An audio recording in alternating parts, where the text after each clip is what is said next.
Mas manamaniky mba hitarika zaza raisidraisin'oatra izany sao dia mba mpangalajaza tony atsokofondeo eo asa mba manao an'izany kala raha saopozitra eo ve kala dia mba mpangalajaza kosa salony kala tonga dia manaiky hoe mbola ialikotiana indray feko zao ny abeako tsy lolo ilay malabary za tsy mila olona be malabary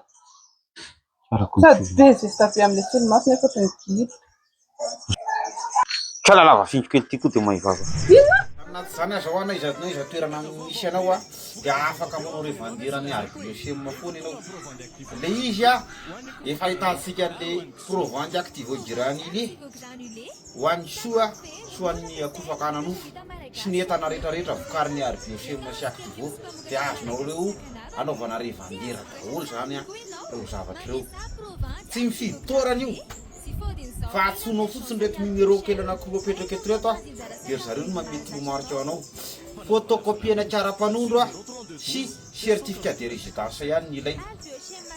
fa tonga dia mila amina sarinareo indrindrandrindra amin'izao izy tena vaovao be zao rehefa maka le izy eo amin'ny arbiosem ianao a mazava ho azy mahazo prix milay ianao zany ny dikany a